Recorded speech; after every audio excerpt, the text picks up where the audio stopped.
Hi, this is Kurtis from the Writing Center. I often get questions about APA. What is APA? How do I format an APA paper? How do I cite a paper in APA? Many have questions about APA, so I'd like to demystify APA for you in this short video.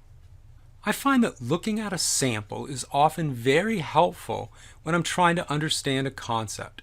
When I think about APA, I think about two things. One is the visual design of the paper, the formatting, margins, header, spacing, title page, and so forth. And then I also consider the documentation, giving credit to my sources. How do I do that in APA? So APA concerns the look of the paper and how sources are documented. Let's start with the formatting, the look of the paper. APA requires a title page that will contain specific pieces of information.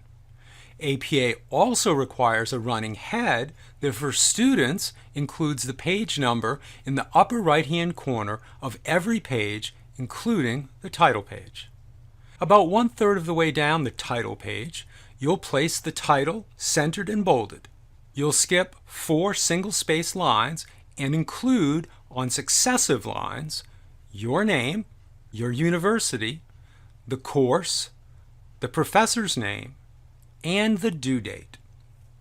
The second page of a student paper will be the start of the body. Note the page number continues in the upper right. The title of the paper is centered and bolded. Content is double-spaced, and paragraphs are indented a 1/2 inch, which usually equals 1 tab. If you use information from sources, you'll also have a list of references, like the one you see now. The word references is centered and bolded, and the entries are in alphabetical order and double-spaced. Note the hanging indent format. The first line is at the margin, and additional lines of the entry are indented, so the first line hangs out, which makes it easy for the reader to see each individual entry.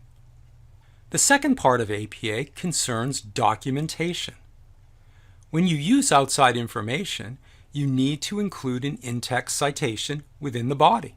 In-text citations can be parenthetical or narrative, and they are used for paraphrased, summarized, or quoted content. A basic parenthetical in-text citation for a direct quote will include the author or authors' last names, date of publication, and page or paragraph number, as you see in this example. Please note also quotation marks go around the quoted content. When material is cited within the paper, that source will also appear on the references list at the end of the paper. A narrative citation names the author or authors in the narrative of the sentence via a signal phrase, as you see here. The date of publication is placed in parentheses after the author's names, and then the content from that source is blended into the sentence. Quotation marks go around the content you are using, and the page or paragraph number where the quote appeared is placed in parentheses directly after the quote, as you see in this example. Sometimes, instead of directly quoting from a source, you will want to paraphrase. That is, use your own wording. You still have to give credit to the source, though, because it's not your idea. Here's an example of a paraphrase. This idea came from Gardenfor's, but the student reworded this passage, so it's not Gardenfor's wording, but it is Gardenfor's idea. Note how the narrative citation for the paragraph is handled. The sentence begins by naming the author, and the date of publication is put in parentheses directly after. The sources cited within the body of the paper will have corresponding reference list entries at the end. The reference entries will include more complete bibliographic information about the sources used, to include author name, date of publication, title of the source, and publication information.